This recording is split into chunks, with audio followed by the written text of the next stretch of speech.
My 27-year-old female, wedding to my fiancé, 28-year-old male, is in 6 months. We're having a medium-small wedding in my hometown, 80 people, and I couldn't be more excited to be marrying the love of my life with all of my family and friends with us. We aren't doing anything crazy at the wedding. It's going to be an outdoor venue with buffet-style food and an open bar, like a lot of weddings have. One of my friends has raised a problem with the open bar though. She, we'll call her C, is 6 months sober from alcohol. She isn't by any means my closest friend, and isn't in the bridal party, but I care about her and have been there for her through her recovery. She's an old friend from college who lives about 2 hours away from my hometown. I don't know everything about her recovery journey, but I know she lived in a sober living facility for around 2 months after she lost her job due to drinking on the job. She's doing really well from what I know. No relapses, goes to AA, and has found a new job. I invited C to my wedding 2 months ago, and she was so excited to come and celebrate with me and my college friend group. I didn't really think about the open bar when I invited her. For the wedding planning, I was mainly focused on the big picture, not individual concerns aside from allergies and things along those lines. I guess someone raised an issue with C coming to the wedding with my open bar because she called me last week and asked me if it was true that there would be an open bar. I said yes, and she blew up. It almost sounded like she was accusing me of trying to make her relapse, and I had no idea how to respond. I told her that I just didn't think about it in reference to her recovery. I told her that I love her and respect her recovery, and that I wouldn't be offended if she chose not to come to avoid being around people drinking. That wasn't a good enough solution for her. She said something along the lines of, "Well, can you get your deposit back?" This caught me off guard, and I told her that I didn't think so. I said that I wouldn't be cancelling the open bar at my wedding just so she could attend. I tried to give her other options, like only staying for the ceremony, or even bringing her sponsor as a plus one, but none of my options were adequate for her. Some of my friends are calling me the jerk, and some of them agree with me. My wedding is supposed to be about me and my fiancé, and I hate feeling like a jerk for having the wedding that we want. So, would I be the idiot for not cancelling the open bar at my wedding so she can attend? Edit. Forgot to mention this in the post. And to C, but we have a few minors who will be coming, and we do have a mocktail menu planned. I'm going to call C later today and give more suggestions. Thank you all for the upvotes and comments. I really appreciate all of the support. Edit 2. I called her. Long story short, she doesn't think she can attend the wedding and stay sober because she has fallen in love with my fiancé. They've only hung out in group settings, with me, aside from a hi on FaceTime or social media like. Is there something else going on? Is this due to her recovery or mental state in some way? Safe to say she's uninvited, but what questions should I ask? My fiancé denies leading her on in any way. What do I do? Now for a few comments before the update. Comment 1. Not the jerk. Show the open bar people a picture of her and instruct them not to serve. Problem solved. Edit. Y'all are very silly, to the point where I'll put this here. OP's friend is focusing on the open bar, like that is the issue. We all know it isn't. I think OP should still offer this, not because I think it's actually what they should do, but it's a suggestion that might make the friend reconsider what the actual issues are and withdraw. That way, OP can maintain a friendship they want, and it won't cause conflict, because ideally, the friend will come to this solution and realization on their own. Sorry, I didn't outline it step by step for you all. Comment 2. Not the jerk. Her options are 1. Don't attend the event with alcohol. You made it clear that you would understand if she didn't come. 2. Attend, but don't drink. That can be difficult for someone in recovery, and if she thought it would be too difficult, she has option 1. She doesn't get to dictate the circumstances of your wedding due to her recovery. You would only be in jerk if you insisted she come when she didn't feel comfortable, or if you were encouraging her to drink. Now, for the update. Hey everyone, it's been 3 months since my last post, and boy, do I have an update for you all. After the whole situation with my friend C and the open bar at my wedding, things took a turn for the dramatic, and I've been on an emotional whirlwind ever since. So, after the last update, I had a heart-to-heart with my fiancé about C's confession of love for him. He was just as shocked as I was, and assured me there was nothing between them. We decided to focus on our relationship and move forward with our wedding plans. But, as you can guess, that wasn't the end of it. A month after C was uninvited, I found out through our college friend group that she had been spreading rumors about my fiancé and her having an affair. This was a complete shock to everyone, especially since we all knew they had barely interacted outside of group settings. My fiancé was devastated by the accusations, and it put a strain on our relationship. We spent countless nights talking it through, reaffirming our trust in each other, and trying to ignore the whispers that followed us around. In the midst of all this, my maid of honor, who's been my rock since kindergarten, revealed that she had seen C and my fiancé together at a coffee shop a few weeks before C's outburst. This was news to me, and it hit me like a ton of bricks. My fiancé explained that C had reached out to him, wanting to apologize for her behavior, and that he agreed to meet her in a public place to keep things transparent. He didn't tell me because he thought it was a non-issue and didn't want to add to the stress of wedding planning. The confrontation that followed was intense. I felt betrayed that he kept this from me, and he felt like I didn't trust him. It took a lot of tears and long conversations to get past that, but we managed to work through it, and our relationship came out stronger on the other side. As for C, after the coffee shop incident came to light, she reached out to me, apologizing for everything. She admitted that her feelings for my fiancé had caused her to act irrationally, and that she was seeking help to deal with her emotions and maintain her sobriety. I appreciated her apology, but I couldn't just let her back into my life after everything that had happened. The wedding day finally arrived, and it was beautiful. The outdoor venue was perfect, the buffet-style food was a hit, and the open bar was enjoyed by all. My fiancé and I had a magical day surrounded by our family and friends, and for a moment, all the drama seemed like a distant memory. However, the bittersweet part of this update is that C wasn't there to share in our joy. Despite the chaos she caused, I couldn't help but feel a pang of sadness that our friendship had ended in such a tumultuous way. She had been a part of my life for so long, and it hurt to know that she was out there, probably struggling with her own demons while we celebrated. The wedding ended with us dancing under the stars, and as I looked into my husband's eyes, I knew that no matter what had happened, we were meant to be together. It wasn't the smooth journey I had envisioned when we got engaged, but it was our journey, and we made it to the other side, together. My friends expect me to pay equal for Airbnb and food, but won't let me bring my dog or eat gluten-free. So I demand a bedroom, and they call me unreasonable, but I have other plans. I, 35-year-old female, have a group of friends I've known since university. We have always been close, and despite all moving to different parts of the country, we make the effort to have weekends away in an Airbnb a few times a year. Of the 6 of us, I'm the only one without kids. I don't mind kids, but I am just not interested in having my own.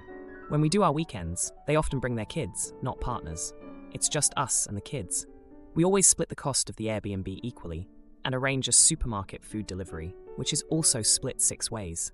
Despite the fact that the kids' stuff is half the food bill, they're all fussy, so completely separate food is bought for them. Chicken nuggets, fish fingers, etc. I am gluten intolerant, so I need special foods, but the group asks me not to add those to the order due to expense. They don't seem to get that me paying for kids' food I won't eat is the same as them paying for gluten-free food.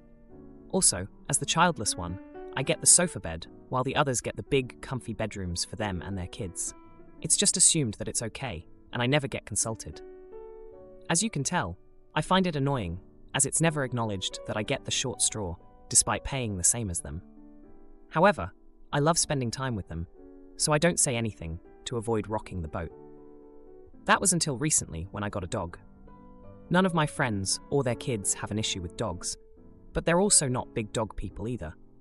For our next meetup, I asked if anyone would mind if I brought the dog, so I wouldn't have the expense of a dog sitter. I made it clear that I would monitor her carefully, go outside with her to clean up poop immediately, put her in her crate for sleep, bring a baby gate to keep her in a separate room from the kids, bring all her food. I'd take sole responsibility if damage happened. My friends said they weren't comfortable with that. I completely get it. However, I said in that case I would need to pay for a sitter kennels. And therefore, I think we need to revisit the way we split the costs. If I'm making concessions to accommodate the kids, then I should pay a smaller portion of the Airbnb. Also, I said I would not be paying for the portion of the food bill, which is for the children. I'll pay my equal share of the adult food, but no more. They have said I'm being unreasonable, and they don't understand how I can claim I'm getting the short straw with the room/food. They believe I'm being petty because they said no to the dog. I don't think I am. I'm just asking for them to make concessions for me the way I have for them for many years. They say I'm comparing my dog to their kids. I'm not. I'm pointing out that the money paid versus the resources being used is out of balance. And now I have the dog. I can no longer support this. I don't think I'm being unreasonable, but would like to hear what others think. Am I the idiot? Now, for a few comments before the update. Comment 1. You're not the jerk. They believe I'm being petty because they said no to the dog. Not precisely. It was just the straw that broke the camel's back. I don't think I'm being unreasonable, but would like to hear what others think. You're not being unreasonable. People always get angry when you stop letting them take advantage of you. Comment 2. Also, as the childless one, I get the sofa bed while the others get the big, comfy bedrooms for them and their kids. It's just assumed that it's okay, and I never get consulted. Stop traveling with these people, or let them get their own Airbnb, and then you and your pup can get your own nearby. You're not the jerk. Now for the update. Hey everyone, a lot has happened since my last post about the Airbnb situation with my friends and their kids. I've got some updates that I think you'll find pretty interesting. So, after I brought up the issue of splitting costs more fairly, things got tense. Remember how I mentioned that I always get the sofa bed? Well, this time, I decided to stand my ground. I told them that if I'm paying an equal share, I should get a bedroom just like everyone else. You could have cut the tension with a knife when I said that. Let's rewind a bit to give you some context. My friend Sarah, who's usually the peacemaker of the group, has a daughter, Lily, who's allergic to nuts. Because of this, we've always been super careful about what food we bring into the Airbnb. No one complains because we all love Lily and want her to be safe. But when I asked for gluten-free options to be included in the food order, suddenly it was too much to ask. Back to the present, Sarah was the first to push back on my bedroom request. She said that her and Lily needed the bedroom because of Lily's allergies, and they couldn't risk having allergens where they sleep. I get that, but it's not like I was asking to swap with her. There were other bedrooms after all. Then there's Mike. He's got twins, and they're a handful. He argued that the kids needed space to play, and that's why they needed the bedrooms. But here's the kicker. Mike's twins have taken over the living room every single trip, leaving me with nowhere to relax. I brought this up, and Mike just shrugged it off like it was nothing. Now, let's talk about the dog situation. I love my dog, and she's well behaved.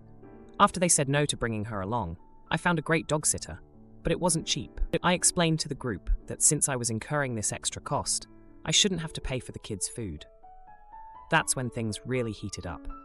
Jen, who's always been the budgeter of the group, accused me of trying to skimp out on costs. She said that the kids' food wasn't that expensive, and that I was overreacting. But here's the thing. Jen's son, who's the pickiest eater I've ever met, eats nothing but brand-name snacks and meals. We're talking about a significant chunk of the food budget here. The argument escalated, and everyone was talking over each other. It was chaos. Then, out of nowhere, Tom, who's usually quiet, dropped a bombshell. He admitted that he felt the same way I did about the cost split, but had been too afraid to speak up. He didn't think it was fair that I always got the short end of the stick, especially since I was the only one without kids. This revelation caused a rift in the group. Half of us felt one way, and the other half felt another. It was clear we weren't going to resolve this anytime soon. In the midst of all this, another issue came up. During our last trip, I noticed that some of my gluten-free snacks had gone missing. I didn't want to make a big deal out of it at the time, but now that we were airing all our grievances, I brought it up. Turns out, it was Sarah who had taken them. She said she didn't realize they were mine and thought they were for everyone. This might seem small, but it was just another example of how my needs were being overlooked. So, where does this leave us? Well, the group is divided.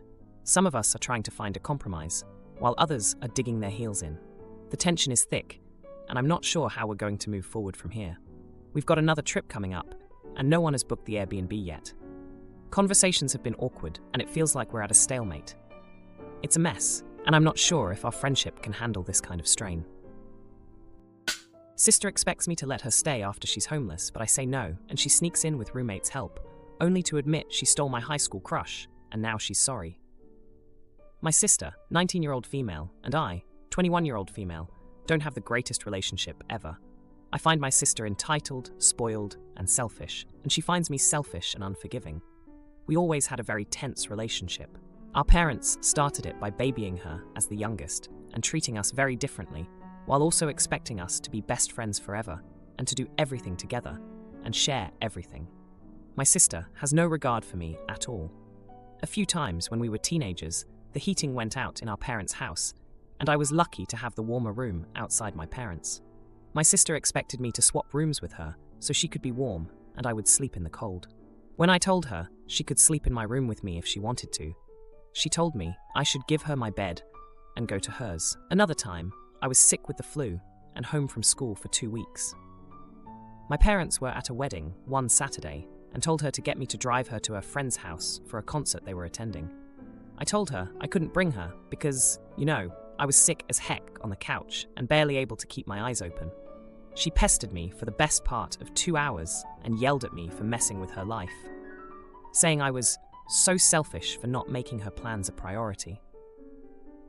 There were other pettier things from our childhood, like how angry she'd get that she couldn't steal my makeup since mine didn't work for her skin, or how she'd be mad when I bought a lock for my closet so she couldn't take my clothes without asking me. When I moved out and into my own apartment for college with 2 friends, and my family came to visit, my sister decided she was inviting herself for an extended stay and wanted me to sleep in one of my friends' rooms or something, since she decided she could stay. I refused to let her stay, and she told me I was being rude. I told her she could say goodbye to ever staying with me. My parents told me I could have let her stay. I told them they could also leave, and I gently encouraged that. My sister went to college in a different state. She was in a dorm for her freshman year, but now she's a sophomore and was living with some people she met in college. However, they wanted her out and refused to let her stay there anymore. My sister didn't take it seriously until she was forced to leave. With her last few dollars, she decided to take a bus and show up at my apartment, saying she was staying with me for a while because she was homeless and I needed to give her my room. She actually used the words, "You can take the couch for a few weeks." I refused to let her come in, and I refused to let her stay. She freaked out about having no more money and nowhere else to go. I told her it wasn't my problem. She cursed me out over DMs and told me I was the worst sister, and I'm so selfish for turning her away again. She also accused me of being unforgiving if this is about the last time I wanted to stay. My parents also started, so I blocked them. Am I the idiot? Now for a few comments before the update. Comment 1. Not the idiot. It sounds like your sister has been raised to be entitled and toxic. Not even her college roommates can stand to live with her. If it matters that much to your parents, they should continue to let her live with them, since they are the ones who raised her to behave the way that she does.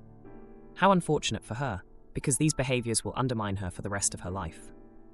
Comment 2. Not the idiot. Parents enabled her to become incredibly spoiled and demanding. Completely in the right, not allowing her to stay with you since you don't even have a good relationship with her from the start. It's your space, not hers. She isn't entitled to it just because you're related. Now, for the update. Hey everyone, it's been a chaotic week since my last post, and honestly, I'm still reeling from everything that's happened. I thought things with my sister couldn't get more intense, but boy, was I wrong.